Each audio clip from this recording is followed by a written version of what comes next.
আম্মা জান আয়েশা বলে দিলেন, আমার স্বামীর চরিত্র আর কিছু নয়, আমার স্বামীর চরিত্র ছিল 30 পারা কোরআন।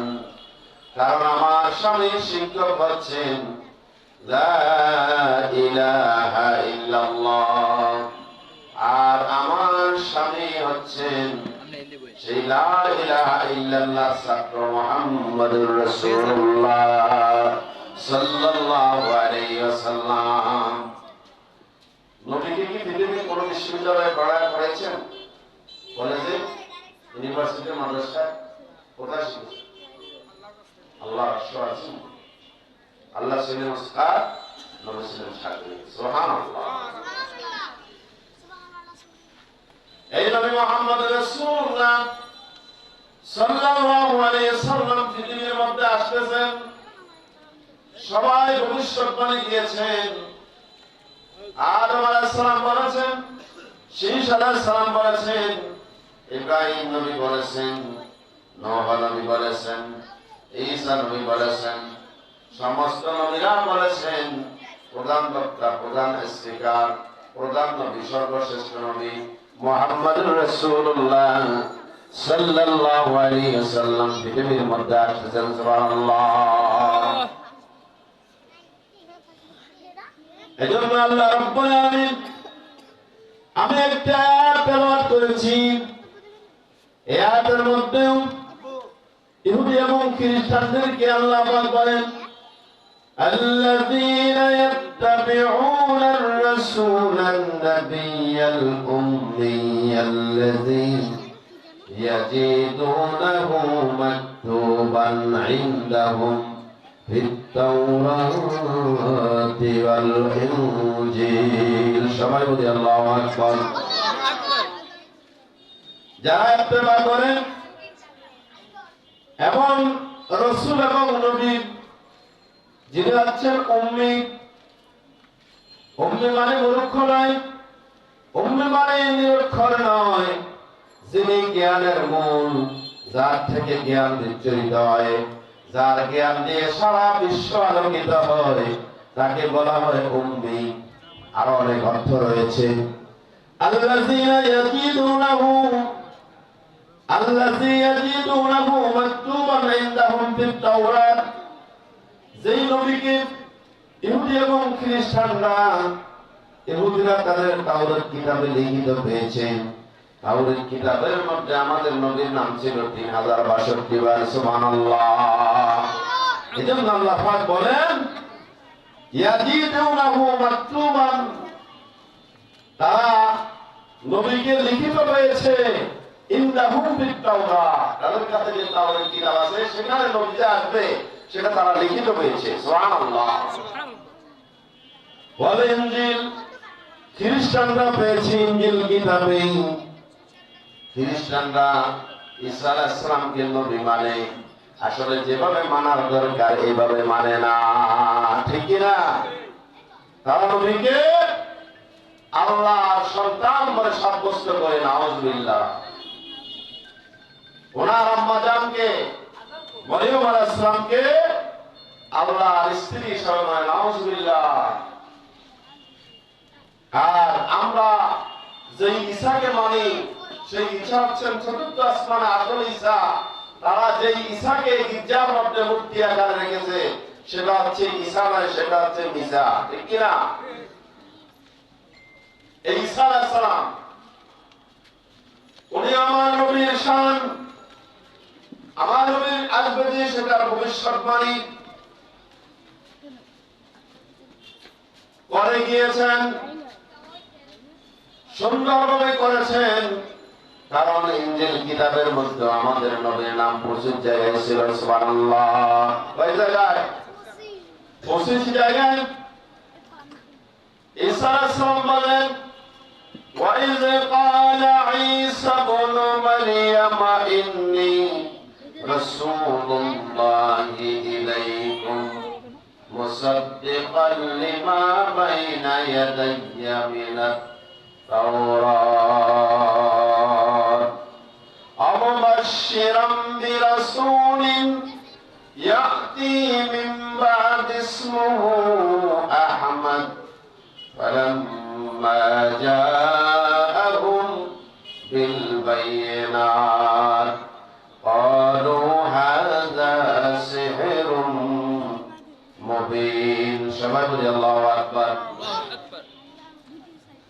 وإذ قال عيسى ابن مريم ঈসা ইবনে মারিয়াম মরিয়মের সন্তান ঈসা আলাইহিস সালাম খ্রিস্টানদেরকে বললেন ইন্নী রাসূলুল্লাহ ইলাইকুম নিশ্চয় আমি আল্লাহর রাসূল আল্লাহর পক্ষ থেকে রাসূল হয়ে তোমাদের কাছে এসেছি তিনটা মেসেজ দেওয়ার জন্য এসেছি এক নম্বর মেসেজ হচ্ছে আমি আল্লাহর নবী আমি আল্লাহর নবী দুই নম্বর মেসেজ হচ্ছে মুসাদ্দিকান লিমা বাইনা ইয়াদাইয়া মিনাত তাওরাত তাওরাত কিতাবের মধ্যে আল্লাহ যে কথাগুলি রয়েছে সেগুলি তোমরা বিশ্বাস করো আমি ঈসা আলাইহিস সালামকে বিশ্বাস করি সুবহানাল্লাহ তিন নম্বর তোমাদেরকে একটি সুসংবাদ দিতে এসেছি ওয়াবাশশিরাম বিরাসূলিন ইয়াতি মিন বাদি ইসমুহু আহমদ তিন নম্বর মেসেজ হচ্ছে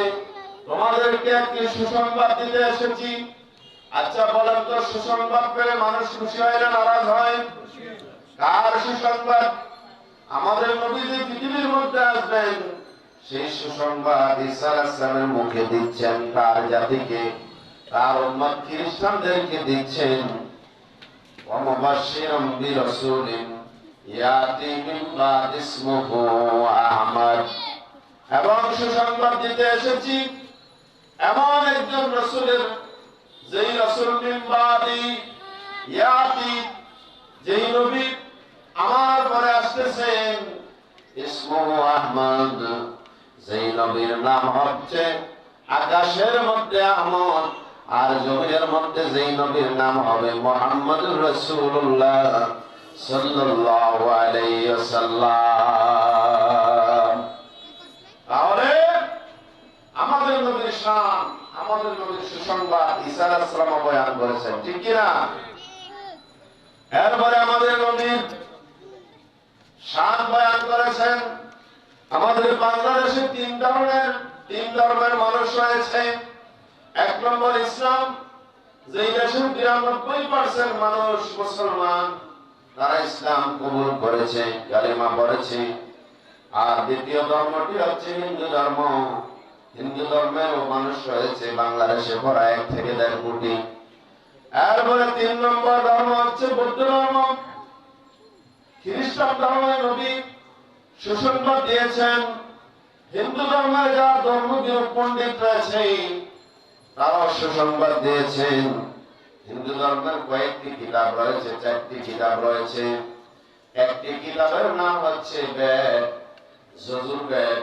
এটাকে ৪ ভাগে বিভক্ত করা হয়েছে যজুর্বেদের ২৮ জায়গার মধ্যে আমাদের নবীর কথা এসেছে কয় জায়গায় ২৮ জায়গায় আপনারা আশ্চর্য হবেন শুনলেন ২৮ জায়গাতে আমার নবীর শান বর্ণনা করা হয়েছে সেখানে বলা হয়েছে লা ইলাহা ইল্লাল্লাহ রাব্বুল কলম ওয়াল রাসূল মুহাম্মাদুর রাসূলুল্লাহ আল্লাম ইল্লাল্লাহ ইল্লাল্লাহ ওটার মিনরা মহাশরিনরা আল্লাহ অষ্টম শ্রেষ্ঠম আল্লাহ হুকুমে হুকুম আল্লাহ নিকাত হুকুম ওয়াশা ইল্লাল্লাহ মিত্র বড় রাজা দশমান কালে দিকবনে পরস্পরবিক খবর আমি মিলাম খবর ইল্লাল্লাহ ওয়াল রাসূল মুহাম্মাদুর রাসূলুল্লাহ আল্লাহ ইল্লাল্লাহি ইল্লাল্লাহ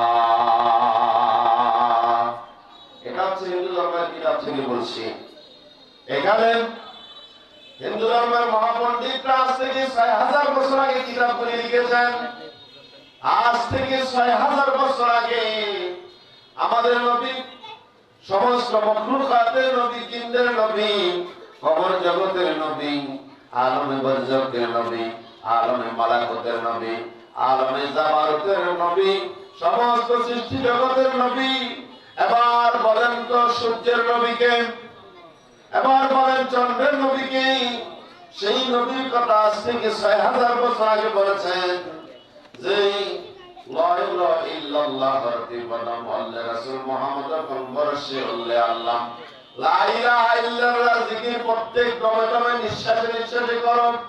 লা ইলাহা ইল্লাল্লাহ জিকির করতে থাকো মুক্তি পেতে হলে। আর মাঝে মধ্যে বলবে মুহাম্মদুর রাসূলুল্লাহ।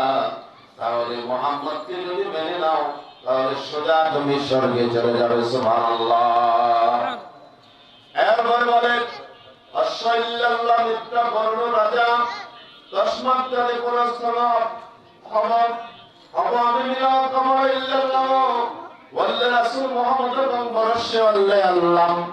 এভাবে করে বলেন অতি সত্তর সেই নবী সেই মহামানব এই পৃথিবীর মধ্যে আসতেছেন।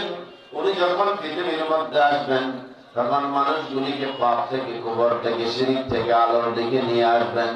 আলোর দিকে নিয়ে আসার পরে সেই মানুষগুলিকে কলমা পড়াবেন। তুমিও যখন কবরের কাছাকাছি চলে যাবে, তোমার সাকরাত শুরু হবে, তোমার মৃত্যু ঘন্টা যখন বেজে যাবে, তুমিও পড়বে লা ইলাহা ইল্লাল্লাহু মুহাম্মাদুর রাসূলুল্লাহ সাল্লাল্লাহু আলাইহি সাল্লাম। এজন্য হিন্দু ধর্মের বড় বড় যারা জাননেওয়ালা পণ্ডিত ভালো জানে, এই ব্রাহ্মণ পণ্ডিতদেরকে জিজ্ঞেস করবেন যখন ওনারা মারা যায়, মারা যাওয়ার আগে ওনাদের পাশে বসে বসে এই মন্ত্রগুলো পড়ে যাতে কলমা পড়ে পড়ে দুনিয়া থেকে যেতে পারে। কারণ ওনাদের ধর্মীয় বিশ্বাস এই কলমা যদি পড়ে একটা মানুষ মৃত্যুবরণ করতে পারে তাহলে ওই মানুষটা পরকালে স্বর্গ পাবে, জান্নাত পাবে। সুবহানাল্লাহ। তাহলে আমাদের নবীর শান যুগে যুগে সবাই বলেছেন, ঠিক কি না? এরপরে বাংলাদেশে 3 নম্বর আরেকটি ধর্ম আছে, সেই ধর্ম হচ্ছে বৌদ্ধ ধর্ম। কি ধর্ম? বৌদ্ধ ধর্ম। বৌদ্ধ ধর্মের মধ্যে আমাদের নবীর শান বর্ণনা করা হয়েছে। আমাদের নবীর শান বর্ণনা করা হয়েছে। আজ থেকে 2500 বছর আগে গৌতম বুদ্ধ পৃথিবীর মধ্যে এসেছিলেন। এই গৌতম বুদ্ধ এত সুন্দর কথা আমাদের নবীর ব্যাপারে বলে গিয়েছেন, নবীর শান বর্ণনা করে গিয়েছেন, শুনলে আপনারা আশ্চর্য হবেন। বলবো বলবো কিনা? বললে সাধনারে বসে থাকতে পারবেন না। যারা এখনো বসে আছেন, মানুষ না থাকলে কথা আসে না। যত মানুষ বেশি হবে তত বক্তা মুখ থেকে এলে বের হবে, কথা বের হবে, ঠিক কিনা? এজন্য আমি আহ্বান করবো, আহ্বান করবো আপনারা আসেন। অন্তত 150 মানুষ থাকলেও একটু কথা বলতে আরাম পাবো, ঠিক কিনা? আমাদের নবীর শান, আমার নবীর শান বয়ান হচ্ছে। কার শান বলেন? আমার নবীর শান। বলেন আমার নবীর শান। এই কথা বলতে পারেন না? আমার নবীর শান, আমার নবীর চরিত্র ফুলের চেয়েও পবিত্র। বলেন আমার নবীর চরিত্র ফুলের চেয়েও পবিত্র, আমার নবীর চরিত্র ফুলের চেয়েও পবিত্র। নারায়ে তাকবীর, নারায়ে তাকবীর, নারায়ে তাকবীর, নারায়ে রিসালা, নারায়ে রিসালা। সারা বিশ্বের মুসলমান এক হও, এক হও। সারা বিশ্বের মুসলমান এক হও, সারা বিশ্বের মুসলমান এক হও। আমার নবীর চরিত্র ফুলের চেয়েও পবিত্র, আমার নবীর চরিত্র ফুলের চেয়েও পবিত্র। মাশাআল্লাহ, মাশাআল্লাহ। বাংলাদেশের তৃতীয় ধর্ম, পৃথিবীর তৃতীয় বৃহত্তম ধর্ম গৌতম বুদ্ধ। বৌদ্ধ ধর্মের মানুষ রয়েছে বিশ্বের মধ্যে প্রায় 160 কোটি। পৃথিবীর তৃতীয় বৃহত্তম ধর্মের ধর্মগুরু গৌতম বুদ্ধ। এই বৌদ্ধ ধর্মটা এক সময় একত্ববাদী ধর্ম ছিল। আপনারা দেখবেন বৌদ্ধ মন্দিরে একটা বড় মূর্তি আছে। এই মূর্তিটাও এক সময় ছিল না, তারা মূর্তি পূজা করত না। কিন্তু কুসংস্কার ঢুকতে ঢুকতে আজকে মূর্তি পূজা বৌদ্ধ ধর্মের ভিতর ঢুকে গিয়েছে। কারণ গৌতম বুদ্ধ আমাদের নবীর ব্যাপারে যে পরিষ্কার কথা বলেছেন, যেন কোরআনের ব্যাখ্যা। গৌতম বুদ্ধ বলেন নমস্কার গিরিজনাথ মরুস্থল নিবাসিনে ত্রিপুরা পূর্ণাশায় বহুময়া প্রবর্তিনে বেলাচ্ছায় গুপ্তায় শুদ্ধায় সচ্চিদানন্দ রূপিণে তন্মাঙ্গি কিঙ্করং শরণাত্মমপাগতম। কি বলতেছে এখানে? আচার্য হবেন গৌতম বুদ্ধ বলতেছেন নমস্ক গিরিজানাথ মরুস্থল নিবাসিনে মরুভূমির দেশে যে মহামানব যার নাম হবে মুহাম্মদুর রাসূলুল্লাহ সাল্লাল্লাহু আলাইহি ওয়াসাল্লাম, আমি গৌতম বুদ্ধ সেই মুহাম্মদকে নমস্কার জানাই। মানে আমার মাথা মুহাম্মদের কদমের মধ্যে ঠেকিয়ে তাকে সম্মান করি। সুবহানাল্লাহ। ত্রিপুরা পূর্ণাশয় বহুমায়া প্রবর্তিয়ে ও পৃথিবীর মানুষ অতি সত্তর বোধহয় সেই মহামানব পৃথিবীর মধ্যে আসতেছে। মেলেচ্ছায় গুপ্তায় সুপ্তায় সচ্চিদানন্দ রূপে যদি সেই মহামানব পৃথিবীর মধ্যে এসে যায়, তাহলে দুইটা কাজ করবে। এক নম্বর কাজ করবে মানুষদেরকে কলমা পড়াবে, মানুষদেরকে। দুই নম্বর কাজ করবে মানুষকে অন্ধকার থেকে টেনে আলোর দিকে নিয়ে আসবে, অর্থাৎ উপর থেকে শিরিক থেকে বেদাতে সাইয়া থেকে মানুষগুলোকে আলোর দিকে নিয়ে আসবে, যেন কোরআনের তাফসীর লিউকুনি জান্নাস মিনাজ যুলুমাতি ইলান নূর। আল্লাহ বলেছেন আমার নবী মানুষকে কুফর শিরকের অন্ধকার থেকে তাওহীদ রিসালাতের আলোর মাধ্যমে নূরের দিকে নিয়ে আসবে। সুবহানাল্লাহ, ঠিক না? এজন্য আমার নবীর সামনে একটি আয়াত রয়েছে, قد جاءكم من الله نور وكتاب مبين। আছে কি নাই? সূরা মায়েদার 15 নম্বর আয়াতে আল্লাহ বলতেছে, এখন আসেন এই কথাটা শেষ করে দিচ্ছি। গৌতম বুদ্ধ বলতেছে, তন্মং হি কিংকরং শরণার্থ মুপাবুর্গম। আমার যুগে যদি সেই মানব এসে যেত, তাহলে আমিও স্মরণ করে তাকে কলমা পড়ে মুসলমান হয়ে যেতাম, তার তাওহীদ রিসালাতকে মেনে নিতাম। সুবহানাল্লাহ। আর তোমরা বুদ্ধদেরকে বলে যাচ্ছি, তোমরা যদি ওনাকে পেয়ে যাও, ওনার যে সকল সূরত এরকম হবে, লম্বা এরকম হবে, দাঁড়িয়ে টাইপের হবে, কপালটা চওড়া হবে, মাথাটা উঁচা হবে, নাকের এই আগাটা উঁচা হবে এবং ফর্সা হবে, লাবণ্যময় হবে। এই চিহ্নগুলো যদি তোমরা দেখে চিন্তা করে তোমরা বুঝে শুনে যদি দেখো যে উনি মুহাম্মদ, তাহলে তোমরা তার কর্ম করে মুসলমান হয়ে যাবে। কথা বলছেন? এভাবে করে পৃথিবীর ধর্ম বলতে যতগুলি ধর্ম আছে, যাদের কিতাব আছে, তাদের প্রত্যেকটা মহামনীষী আমাদের নবীর শান বর্ণনা করেছেন, ঠিক কি না? এজন্য আল্লাহ রাব্বুল আলামিন বলেন, قد جاءكم من الله نور وكتاب مبين। ও মানব জাতি, নিশ্চয় তোমাদের কাছে এসেছে একটি আলো। এই আলো হচ্ছে মুহাম্মদুর রাসূলুল্লাহ সাল্লাল্লাহু আলাইহি ওয়াসাল্লাম। নূর অর্থ কি? আলো। নূর অর্থ কি? হেদায়েতের আলো, তাওহীদ এবং রিসালাতের আলো। সুবহানাল্লাহ, সুবহানাল্লাহ। ওয়া কিতাবুম মুবিন, এবং পরিপূর্ণ একটি কিতাব এসেছে, যেই কিতাবের অপূর্ণতা কিছু নাই। কোরআনের কোন অপূর্ণতা আছে? পরিপূর্ণ কিতাব। কিতাবুম মুবিন বলছে, মুবিন মানে পরিপূর্ণ। সামনে পিছনে ডাইনে বামে আর কিছু ঢুকান লাগবে না, বাড়ানো লাগবে না, কমানো লাগবে না। আল্লাহ চ্যালেঞ্জ দিয়েছেন, যালিকাল কিতাবুল লা রাইবা ফীহি। এমন একটি পরিপূর্ণ কিতাব তোমাদের কাছে পাঠিয়েছি, যেই কিতাবের মধ্যে সন্দেহের কোনো অবকাশ নেই। হুদাল লিল মুত্তাকিন, যারা আমি আল্লাহকে ভয় করে আল্লাহ ভীরু, নবীকে ভয় করে আল্লাহকে ভয় করে, নবীকে সম্মান করে, তাদেরকে এই কিতাব পথ দেখাবে। কি দেখাবে? কোন পথ?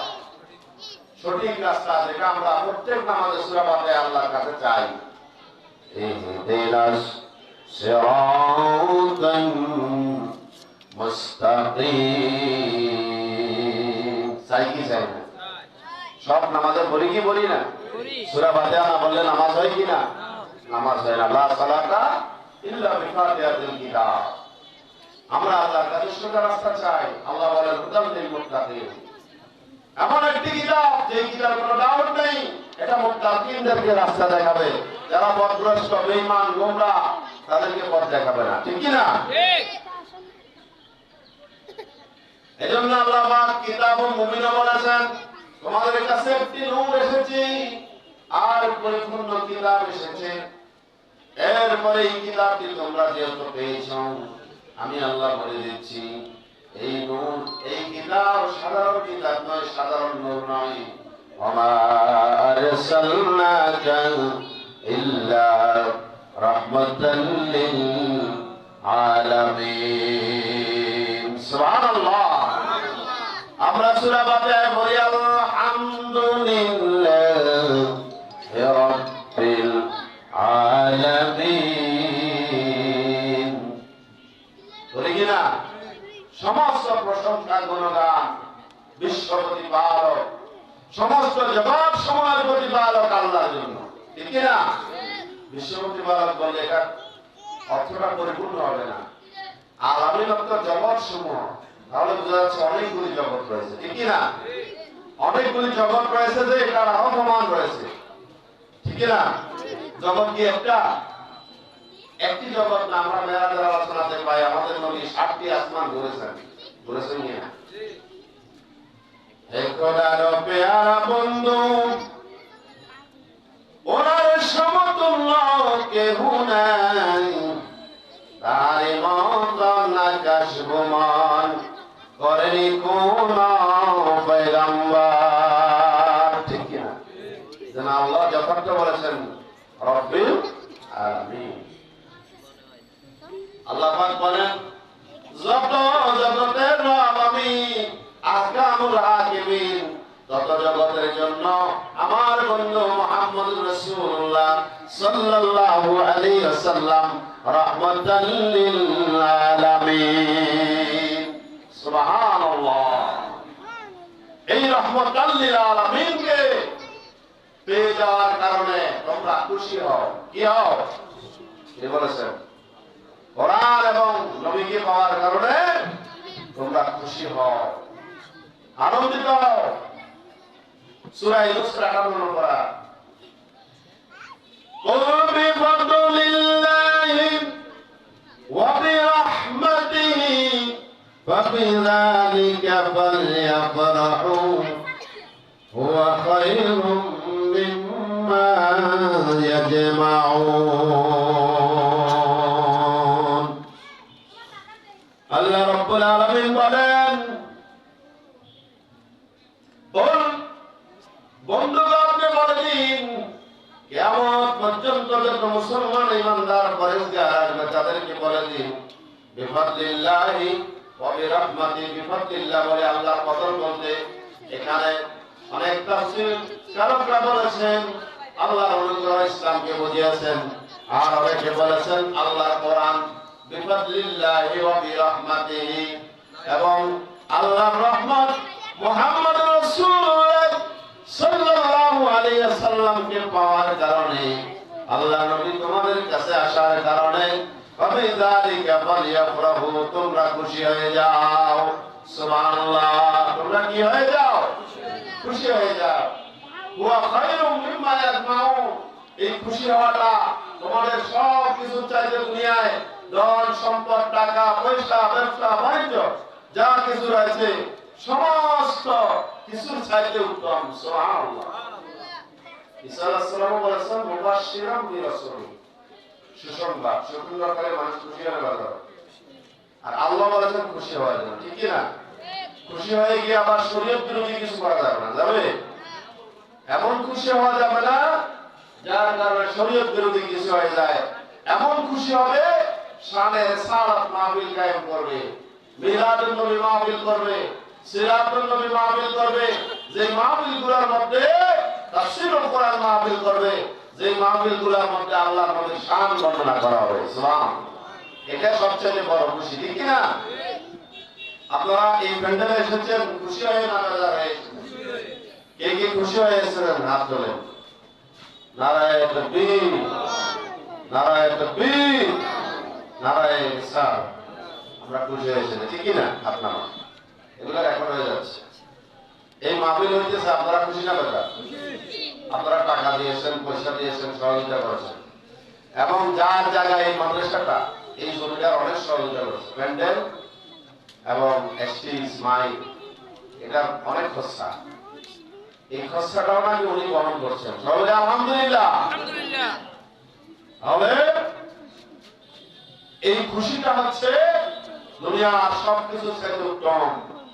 আমরা পেয়েছি নবীকে, নবীকে পেয়ে শুধু খুশি হলে চলবে না, আমাদেরকে 4টা কাজ করতে হবে। কয়টা কাজ? এটাও কে বলেছেন?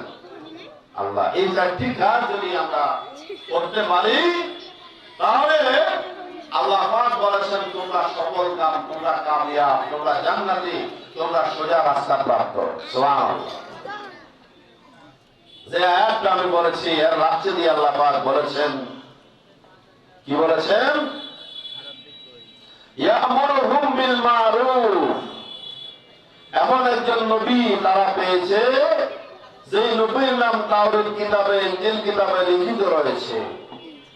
সেই নবী আসার পরে যখন তার উপর নবুয়তের দায়িত্ব দেওয়া হলো, নবুয়তের দায়িত্ব দেওয়া হলো, রাসূল এখন থেকে আপনি দাওয়াত দেন। বয়সটা ছিল 40 বছর 2 মাস 25 দিন। দাওয়াত দেওয়া শুরু করলেন। সুবহানাল্লাহ। কি দাওয়াত? قُلْ يَا أَيُّهَا النَّاسُ إِنِّي رَسُولُ اللَّهِ إِلَيْكُمْ جَمِيعًا قُولُوا لَا إِلَٰهَ إِلَّا اللَّهُ مُحَمَّدٌ رَّسُولُ اللَّهِ تُفْلِحُونَ। সবাই বলি আল্লাহু আকবার। ঈসা আলাইহিস সালামকে যেমন নবী পেয়েছো, মূসাকে যেমন নবী পেয়েছো, ইব্রাহিমকে যেমন নবী পেয়েছো, দাউদকে যেমন নবী পেয়েছো, আমি এরকম কোন অঞ্চল ভিত্তিক নবী নয়, কোন সীমাবদ্ধ এলাকার নবী নয়, কোন দেশের নবী নয়, কোন ভাষার নবী নয়।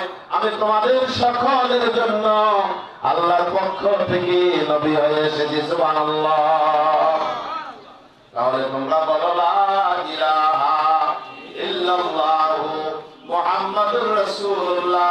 এই কথার যখন সাক্ষ্য দিবে তুফলিহুন, তোমরা সফল কাম হয়ে যাবে। সুবহানাল্লাহ। এজন্য আল্লাহ বলেন ইয়ামুরুহুম বিল মারুফ। উনি এসে তোমাদেরকে সৎ কাজের আদেশ দিবেন। কালেমার দাওয়াত দেওয়া, এটা কি সৎ কাজ না অসৎ কাজ? কালেমার দাওয়াত দেওয়া, তাবলীগ করা, মানুষের কাছে হকের তাবলীগ করা, কালমা পড়ানো, হককে বোঝানো, এটা কি ভালো কাজ না খারাপ কাজ? আল্লাহ পাক বলেন ইয়ামুরুহুম বিল মারুফ। তিনি তাদেরকে সৎ কাজের আদেশ করেন। ওয়া ইয়ানহাহুম আনিল মুনকার, এবং তাদেরকে অসৎ কাজ থেকে বিরত রাখেন। ওয়া ইউহিল্লু লাহুমুত তাইয়্যিবাত, তাদের জন্য পবিত্র বস্তু যেগুলো শরীরের জন্য উপকারী এগুলোকে হালাল করেন। ওয়া ইউহাররিমু আলাইহিমুল খাবাইস, তিনি যে সমস্ত খাদ্য বস্তু শরীরের জন্য বিষাক্ত, টক্সিন, অনপকারী, ক্ষতিকর, সেগুলিকে হারাম করেন। ঠিক কিনা? শুয়োরের গোশত হালাল না হারাম? কেন হারাম? অনেকগুলি কারণ আছে। সেটা গু খায়, কাঁচরা খায়, কুত্তার গোশত হালাল না হারাম? হারাম। কোন একটা কাণ্ড ঘটেছে না, মানুষ যদি মানুষের ভিতরে তাহলে তার আলো চলে যায়, বিভাগ চলে যায়, তাহলে এই কাজগুলি করে। ঠিক কিনা? প্রশাসন তাকে গ্রেফতার করেছে, আমরা দৃষ্টান্তমূলক শাস্তি দেয়। ঠিক কিনা? আমাদের নবী হারামকে হারাম করেন, হালালকে হালাল করেন, আর তার উম্মত মুসলমান দাবি করে হারামকে হালাল মানে। নাউযুবিল্লাহ। বিক্রি করে। আল্লাহ হেফাজত করুক, আল্লাহ হেদায়েত করুক। আমিন। ওয়ায়াদাউ আনহুম ইসরাহুম আল আগলাল, এবং তিনি তাদেরকে সোজা রাস্তা দেখান, সিধা রাস্তা দেখান, সরল সোজা রাস্তা দেখান। আল্লাযী কানাত আলাইহিম, এবং যে পথভ্রষ্ট রাস্তার উপর ছিল তারা, সেই রাস্তা থেকে তিনি তাদেরকে বিরত রাখেন। আল্লাহ পাক বলেন, এরপর বলতেছেন তোমরা নবী পেয়েছ, নবীর মাধ্যমে কলমা পড়েছ, সৎ কাজের আদেশ অসৎ কাজের বাধা প্রদান করা শিখেছ। তোমাদের আরো 4টি কাজ বাকি আছে। পাল্লাযিনা আমানু বিহি, সুতরাং যারা আমার নবীর উপরে ঈমান আনবে, ওয়া আযযারুহু, 2 নম্বর কাজ হচ্ছে নবীকে সর্বোচ্চ সম্মান দিবে।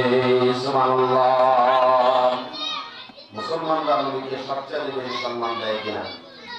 নবীর শানে যদি কেউ বেয়াদবি করে মুসলমানরা জীবন দিতে দ্বিধা করে না, ঠিক কিনা?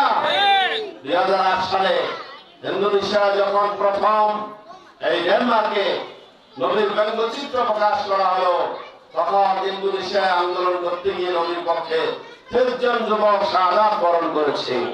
সারা বিশ্বে 46 জন যুবক তাদের বুকের তাজা রক্ত মাঠের মধ্যে ঢেলে দিয়ে নবীর শানে প্রতিবাদ করতে গিয়ে পুলিশের গুলি খেয়ে শহীদ হয়েছে, ঠিক কিনা?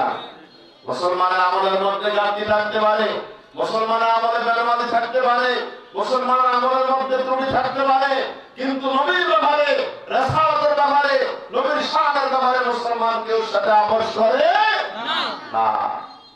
এজন্য আল্লাহ পাক বলেন তোমাদের 4টি কাজের 1 নম্বর হচ্ছে নবীর প্রতি ঈমান, কঠিন ঈমান করো, ঠিক কিনা? 2 নম্বর কাজ হচ্ছে ওয়াসারুহু, নবীকে সর্বোচ্চ সম্মান দেওয়া, ইজ্জত দেওয়া। পারবেন ইনশাআল্লাহ? 3 নম্বর কাজ ওয়ানাসারুহু, নবীকে সাহায্য করা। আরে কিভাবে করবেন? যেমন আলমাদিনের মাদ্রাসা, এই মাদ্রাসা কোরআন শিক্ষা দেওয়া হয় কি হয়? এই মাদ্রাসা একটা ছাত্র দিবেন, নবীকে সাহায্য করা হবে। সুবহানাল্লাহ। মাদ্রাসা কার ঘর? قال النبي صلى الله عليه وسلم المسجد بيت الله والمدرسة بيتي أو كما قال। হাদিসটা যদি মজুর হয় বয়ান করা যাবে, কারণ আরো অন্য অনেক হাদিসে মাদ্রাসার কথা আছে, ঠিক কি না? হুজুররা মাওলানারা জানেন, ঠিক কি না? মসজিদ আল্লাহর ঘর, এটা কোরআনেও আছে, আছে কি না? ওয়া ইন্নাল মাসাজিদা লিল্লাহি ফালা তাদউ মা'আল্লাহি আহাদা, নিশ্চয় মসজিদ সমূহ হচ্ছে আল্লাহর জন্য, মসজিদের ভিতরে আল্লাহ ছাড়া অন্য কাউকে আর ডাকা যাবে না। এজন্য খ্রিস্টানদের গির্জার ভিতরে মূর্তি আছে, বৌদ্ধদের মন্দিরের ভিতরে মূর্তি রয়েছে, হিন্দুদের মন্দিরের ভিতরে মূর্তি রয়েছে, কিন্তু মুসলমানদের মসজিদের ভিতরে মূর্তি নাই। সুবহানাল্লাহ। কারণ মুসলমানরা প্রতীককে কেন্দ্র করে আল্লাহর ইবাদত করে না। মুসলমানরা না দেখেই কোন প্রতীক ছাড়া একমাত্র আল্লাহকে মনে প্রাণে না দেখে বিশ্বাস করে ঈমান রাখে, সুবহানাল্লাহ, ইবাদত করে। সুবহানাল্লাহ। 3 নম্বর কাজ হলো কি? সাহায্য করা। মাদ্রাসা ছাত্র দিবেন, নবীর রেখে যাওয়া দিনী আলেমকে চর্চা করবেন, চর্চা করাবেন, আমল করবেন, নবীর প্রতি বেশি বেশি করে দুরূদ শরীফে আমল করবেন, নবীকে সাহায্য করা হয়ে যাবে। সুবহানাল্লাহ। আল্লাহ বলেন এমন একটি আমল, যে আমল সারা বিশ্বের সমস্ত সৃষ্টি করেন, 7 আসমান 7 জমিনের মধ্যে যারা রয়েছে তারা যদি আমল করে, একটি আমল হচ্ছে আল্লাহর জিকির। এই আল্লাহর জিকির, আমরা আল্লাহর জিকির করি, আর আল্লাহ পাক তার দয়া রহমত দিয়ে আমাদের জিকির করেন। সুবহানাল্লাহ। আমরা নবীর উপরে নবীর জিকির করি, নবীর দুরূদ শরীফ পড়ি, আল্লাহ রাব্বুল আলামিন নিজ নবীর প্রতি দুরূদ শরীফ পড়েন। সুবহানাল্লাহ। এটা আমার কথা না, আল্লাহর কথা। সূরা আযাবের 56 নম্বর আয়াত, ইন্নাল্লাহা ওয়া মালাইকাতাহু ইউসাল্লুনা আলান নবী ইয়া আইয়ুহাল্লাযীনা আমানু সাল্লু আলাইহি ওয়া সাল্লিমু তাসলিমা। সবাই বলি আল্লাহু আকবার। ইন্নাল্লাহা, নিশ্চয় আল্লাহ, ওয়া মালাইকাতুহু, এবং আল্লাহর কুল কায়নাতের সমস্ত ফেরেশতা, মালাইকাতা, এটা জমা শব্দ। এক বছর মালাকুল, বহু বছর মালাইকাতুল, মালাইকাতা বহু। তার যত ফেরেশতা আছে কি নাই? আমাদের নবী যখন মেরাজে গেছে প্রথম আসমানের ফেরেশতা দাঁড়িয়ে দাঁড়িয়ে আল্লাহর প্রদান করছে, নবী দুরূদ পড়ছে, সুবহানাল্লাহ। দাঁড়িয়ে দাঁড়িয়ে আল্লাহর জিকির কিয়াম করে করে, আমরা নামাজে কিয়াম করি কি করি না? কিয়াম করে করে আমরা সূরা ফাতিহা পড়ি, এটা একটা আল্লাহর জিকির। প্রথম আসমানের ফেরেশতা দাঁড়িয়ে দাঁড়িয়ে আল্লাহর জিকির নবী দুরূদ পড়ছে, সুবহানাল্লাহ। মেরাজের আলোচনা তো বক্তারা সংক্ষিপ্ত করে, বড় করতে গেলে কয়েক মাস লাগবে, ঠিক না? হুজুররা বক্তারা সংক্ষিপ্ত আকারে বোঝায় আপনাদেরকে, কিন্তু বিস্তারিত বলতে গেলে অনেক সময়। দ্বিতীয় আসমানের কাছে রুকু করে দেয়, ঝুঁকি ঝুঁকি রুকু করে, চতুষ্পদ জন্তুর মতো তারা আল্লাহর জিকির করছে, নবীর উপর দুরূদ শরীফ পড়ছে, সুবহানাল্লাহ। তৃতীয় আসমানের ফেরেশতা সিজদায় পড়ে পড়ে আল্লাহর জিকির করছে, নবীর প্রতি দুরূদ শরীফ পড়ছে। এভাবে করে সাত আসমানের ফেরেশতারা সাত ভাবে আল্লাহর জিকির আর নবীর দুরূদ পড়ছে, সুবহানাল্লাহ। দলিল আছে সূরা বনী ইসরাঈলের 44 নম্বর আয়াত। সূরা বনী ইসরাঈল, এখানে কি বলছে আল্লাহ? তুসাব্বিহু লাহুস সামাওয়াতুস সাব'ু ওয়াল আরদু ওয়া মান ফীহিন্না ওয়া ইন মিন শাইইন ইল্লা ইউসাব্বিহু বিহামদিহি ওয়ালাকিন লা তাফকাহুনা তাসবিহাহুম ইন্নাল্লাহা কানা হালিমান গফুরা। সবাই বলি আল্লাহু আকবার। তুসাব্বিহু লাহুস সামাওয়াতুস সাব'ু, তুসাব্বিহু লাহুস সামাওয়াতুস সাব'ু। আল্লাহ বলেছে তুসাব্বিহু, সাব্বাহা ইউসাব্বিহু, তুসাব্বিহু তাসবিহ পড়ছে, এখন বলতেছে, অতীতও বলেছে, বর্তমানে পড়ছে, ভবিষ্যতে বলবে। আসমান এবং জমিনে যা কিছু আছে, সাত আসমান সাত জমিনের মধ্যে, সুবহানাল্লাহ। সামাওয়াতুস সাব'ু, সাব'ু মানে সাত, সাব'ু মানে সাত। তাহলে বোঝা যাচ্ছে আসমান কয়টা? সাতটা। নবী কে বলছে রহমাতাল লিল আলামিন, জগৎ সমূহের সাতটা আসমান হলো পরে সাতটা জগৎ আছে না? আছে কি নাই? এই সাত আসমান সাত জগতের সমস্ত সৃষ্টি আল্লাহ তাসবিহ করছে আর নবীর উপর দুরূদ শরীফ পড়ছে, সুবহানাল্লাহ।